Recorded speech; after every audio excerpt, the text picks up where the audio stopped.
সমাগম দেখে নিজেকে অনেকটা হতবাক মনে হয়। কোনো সৌভাগ্যক্রমে এত ভক্তের সান্নিধ্যে আসার সুযোগ হয়েছে। আর আমি রয়েছে মেদিনীপুরে, যেখানেই যাই যারা আমার থেকে বয়সে বড় রয়েছেন তারা খুবই স্নেহ করেন, আশীর্বাদ আপনাদের। আপনারা সকলে পিতামাতার মতোই। আর সমবয়স্ক যারা আছে তাদেরও মৈত্রতা, ভালোবাসা। আর ছোটদের খুব ভালো লাগে, ছোটদের সব সময় তোমরা স্নেহ আশীর্বাদ নিও। এইভাবে সমাজে সবার সঙ্গে ভালোভাবে এবং ভালো ব্যবহারে আমার জীবনটা কেটে যাক। তো প্রতিদিনের ন্যায় আজকেও আমরা উপস্থিত হলাম ভাগবত রসমাধুরী সেমিনার। খুব সুন্দর আজকে আলোচনা আছে এবং বৃত্রাসুর তিনি দেবরাজ ইন্দ্রকে অনুপ্রেরণা, উদ্দীপনা এবং সাহস যোগাচ্ছেন যে দধীচি মুনির অস্থি দিয়ে যে বজ্র তৈরি হয়েছে এটা হচ্ছে অব্যর্থ অস্ত্র, এটা বিফল যাবে না, নিষ্ফল যাবে না। তুমি এই বজ্র নিয়ে আমাকে হত্যা করো, আমি অপেক্ষা করে আছি।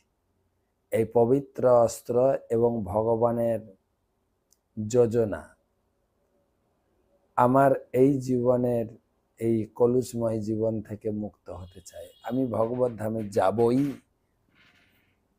বৃত্রাসুর এবং যুদ্ধক্ষেত্রে দাঁড়িয়ে বৃত্রাসুর ভগবানকে কি প্রার্থনা করেছিলেন, দুটো শ্লোক 25 এবং 26 খুব গুরুত্বপূর্ণ।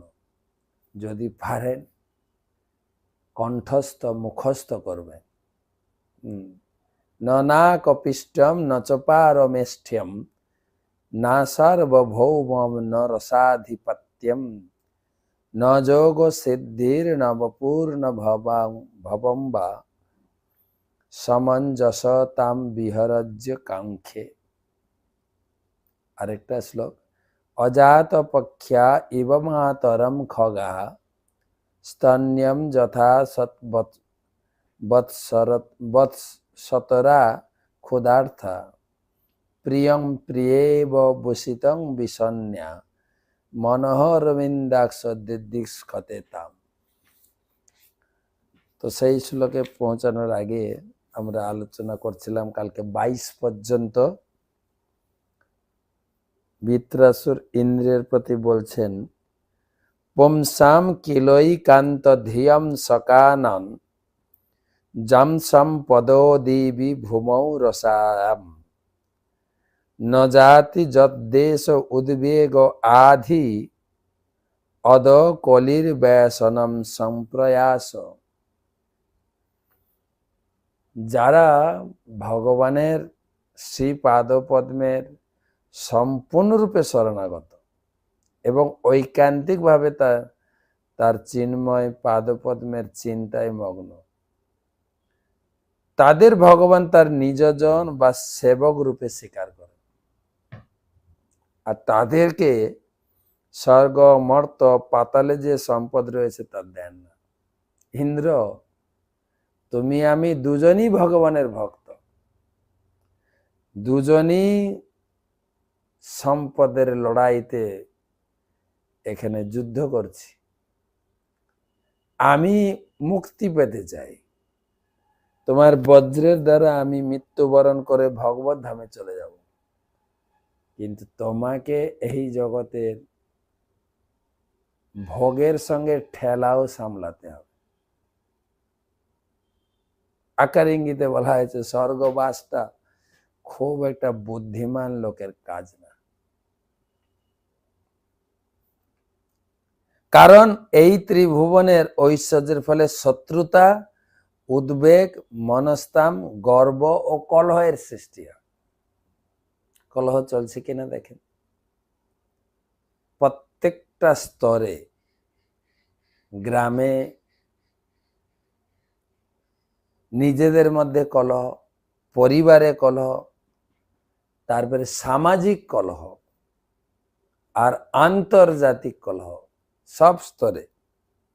সামাজিক কলহ মানে দেখেন এক পার্টি গেছে আরেক পার্টি তাদের আক্রোশ মেটাচ্ছে।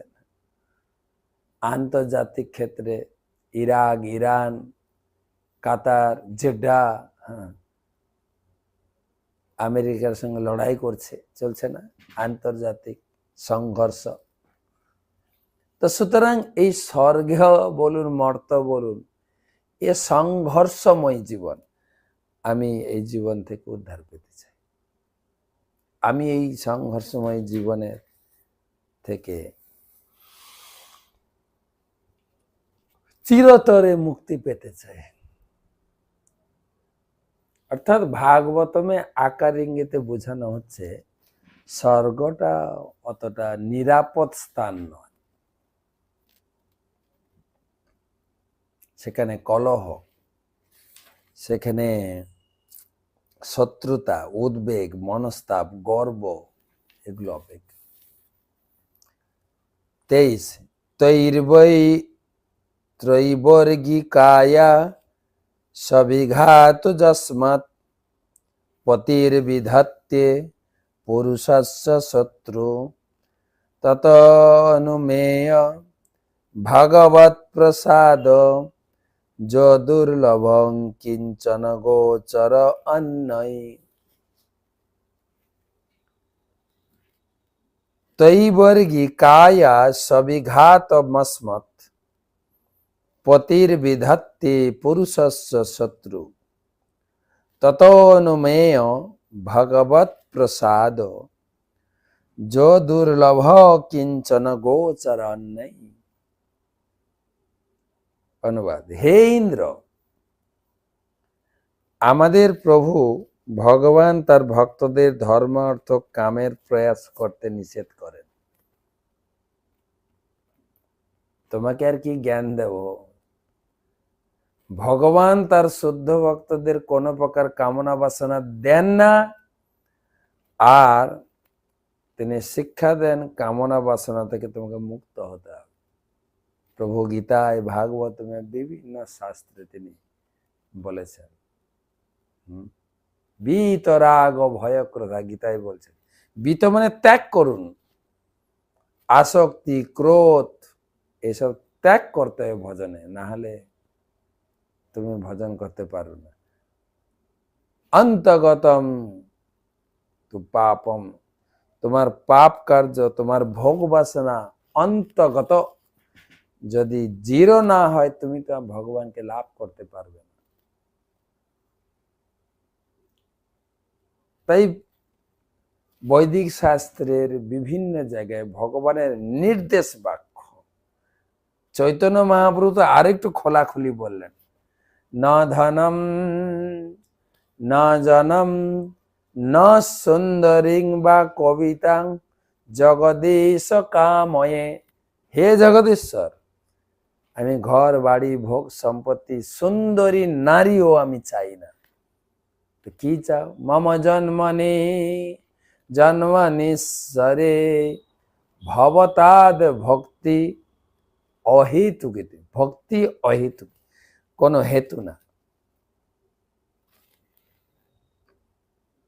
তা থেকে বোঝা যায় ভগবান কত কৃপাময়। এই প্রকার কৃপা কেবল অনন্য ভক্তদের জন্য, বিষয়াসক্ত ব্যক্তিরা কখনো এই কৃপা লাভ করতে পারেন। এটা হচ্ছে ভগবানের যথেষ্ট কৃপা। কি কৃপা?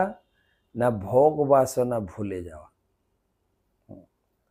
প্রহ্লাদ মহারাজকে যখন ভগবান বর দিতে চাইলেন, বারে বারে পুশ করছেন, প্রহ্লাদ কিছু আমার কাছ থেকে চাও। প্রহ্লাদ বলছেন, ভগবান আমি কি তোমার সঙ্গে বিজনেস করতে এসে যে তোমাকে ব্রত তপস্যা করে উপাসনা করেছি বলে তোমার কাছে আমাকে চাইতে হবে, তোমাকে কিছু আমাকে দিতে হবে। এ দেওয়া নেওয়া তো ব্যবসায়ীরা করে।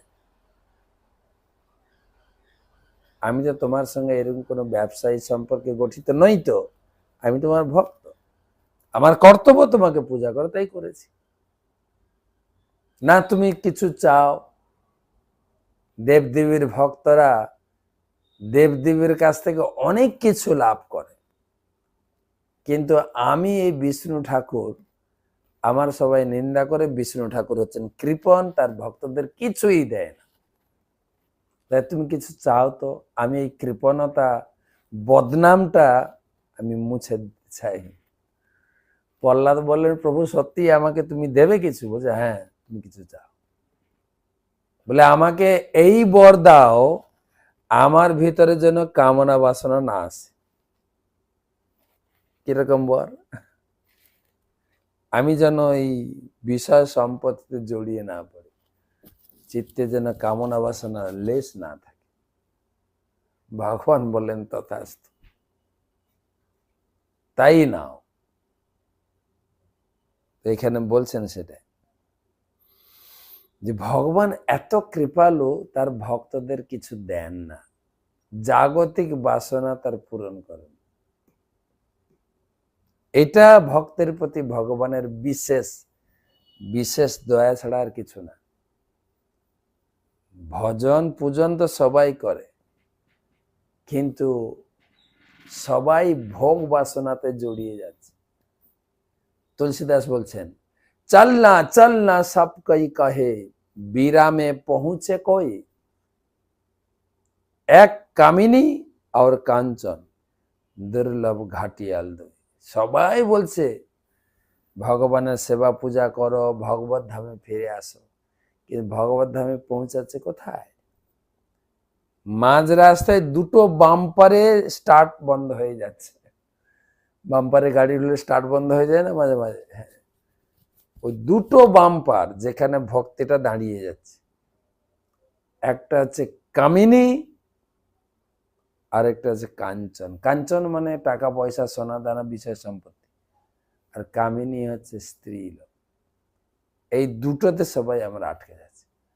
এক কামিনী আর কাঞ্চন, দুর্লভ ঘাটিয়াল দুই। ঘাটিয়াল তো ইন্দ্র সামনে শোনাচ্ছে, ইন্দ্র তুমি এত স্বর্গ ভোগের জন্য লালায়িত, তোমাকে ধিক, তাই তুমি ভোগ করো, আমাকে বধ করে দাও। অহম হরে তব পাদৈক মূল, দাসানুদাস ভবিতাস্মি ভূয়, মনস্মরেতা সুপেত গুণাংস্তে, গৃহীত বাক কর্ম করোতু কায়ঃ। অহম হরে তব পাদৈকমূলম, দাসানুদাস ভবিতাস্মি ভূয়ঃ, মনস্মরেতা সুপেতনং উপেত গুণাস্তে, গৃহীত বাক কর্ম করোতু কায়ঃ। হে ভগবান, যারা আপনার পাদমূলে আশ্রয় করেছেন, আমি কি আবার আপনার সেই দাসের দাস হতে পারি? আমাকে আপনি দাস করুন না, দাসের দাসের দাস।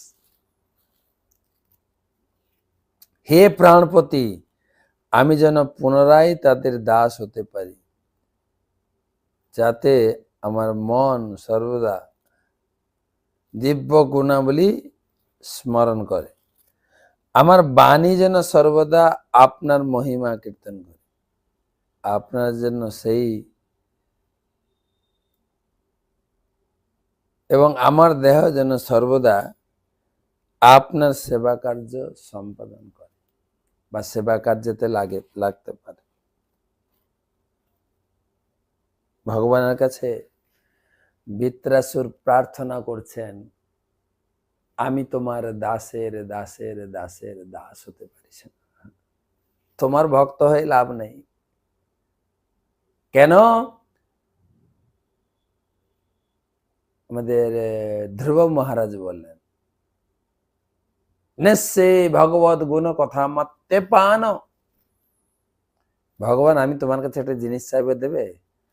আমাকে কয়েক কোটি কান বানিয়ে দাও। বলি, কান নিয়ে কি করবে? বলে, তোমার ভক্তের কাছে বসে তোমার গুণগাথা কীর্তন ভাগবতের কথা শুনবো শুধু। তোমার কাছে তো শোনা যাবে না, তুমি নিজেকে কতক্ষণ আর বলবে আমি ভগবান, আমি ভগবান, আমি ভগবান। তোমার ভক্তরা সবাই এত সুন্দর সুন্দর পাঠ দেয় না, মনে হয় যেন এই একটা দুটো কান দিয়ে আর শখ মিটছে না। এই প্রভুর পাঠ, ওই মহারাজের পাঠ, ওই পাঠ, ওই পাঠ, সবই যেন ভালো লাগে। বেশ কিছু কান দিয়ে দাও, একসঙ্গে অনেকের কথা শুনি, আর ওই আনন্দে আমি এই জগতে আমি কাটাতে চাইছি। এখানে সেই কথা বলছে, তোমার ভক্তের সঙ্গ পেতে চাই, ভক্তের ভক্ত হতে চাই, ভক্তের কাছে তোমার গুণগাথা কীর্তন আমি শ্রবণ করতে চাই, এই আশাটা আমার মিটিয়ে দাও। তোমার কাছে আর কোনো কিছু চাই না।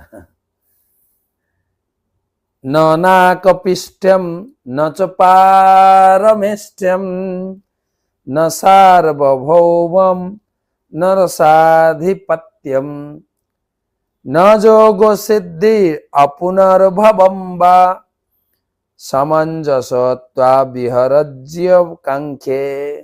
সুন্দর শ্লোক, দুটো শ্লোক পারলে মুখস্থ করো। 25 আর 26। ন নাকপিষ্ট্যম ন চ পারমেষ্ঠ্যম ন সার্বভৌম ন রসাধিপত্যম ন যোগ সিদ্ধি অপুনর্ভবম বা সামঞ্জস্যতাম বিহরাজ্য কাঙ্ক্ষে। হে সর্বভৌভাগ্যের উৎস, আমি আপনার পাদপদ্ম ত্যাগ করে ধ্রুবলোক, ব্রহ্মপদ, পৃথিবীর একছত্র আধিপত্য, অষ্টযোগ সিদ্ধি, এমনকি মোক্ষ চাই না। এগুলো আমার লাগবেই না। ন নাকপিষ্ট্যম, নাকপিষ্ট মানে স্বর্গলোক আমি চাই না। ন নাকপিষ্ট্যম ন চ পারমেষ্ট্য, পারমেষ্ট্য মানে পরমেষ্ঠ ব্রহ্মাকে বলে, আমি ব্রহ্মপদও লাভ করতে চাইছি। পরমেষ্ঠ ন নাকপিষ্ট্যম ন চ পারমেষ্ট্যম ন সার্বভৌমম, আমি সার্বভৌমত্ব, সারা পৃথিবীর উপরে একছত্র আধিপত্য আমি চাই না। আমাদের তো একটা স্টেটের মন্ত্রী হওয়ার জন্য কত কিছু করছে, দিন রাত ছুটে বেরিয়েছে ভোটের প্রচারের জন্য, খাওয়া নেই, দাওয়া নেই। বলে না, আমি চাই না।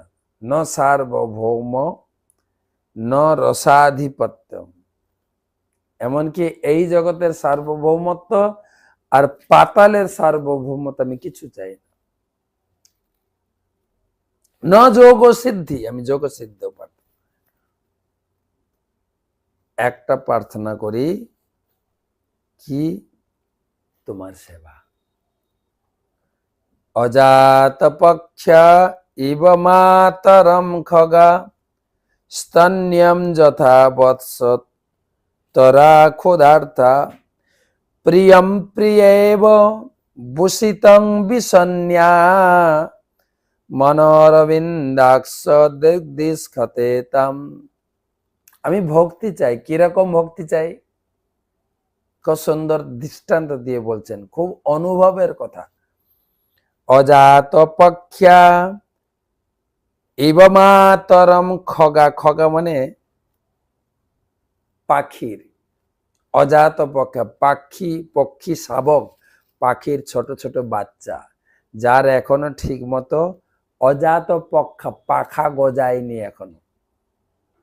স্তন্যম যথা বৎস তরা ক্ষুধার্থা, পাখিরা অপেক্ষা করে মা খাবার এনে মুখে দেবে তবে খাবো। মায়ের জন্য চুপচাপ বাসায় পড়ে থাকে।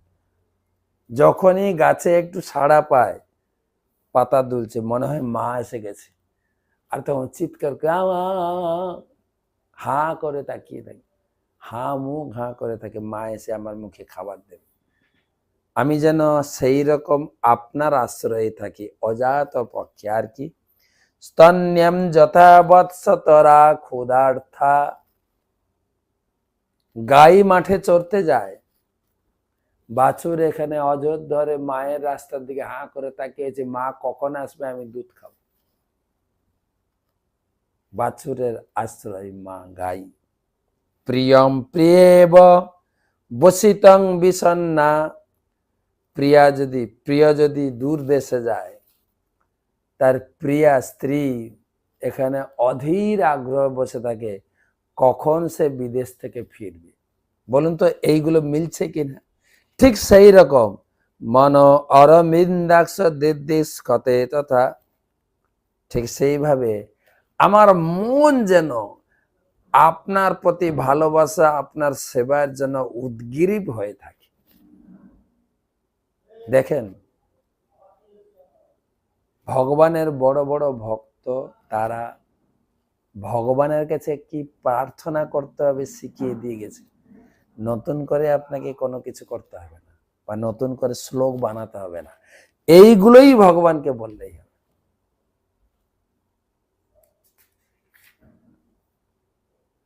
মমত্তম শ্লোক জনেষু সখ্যম সংসার চক্রে ভ্রমত সকর্মভি তন্মায়ামাত্ম যদার গেহে শাসক্ত চিত্তেস্য নাথ ভূয়াৎ।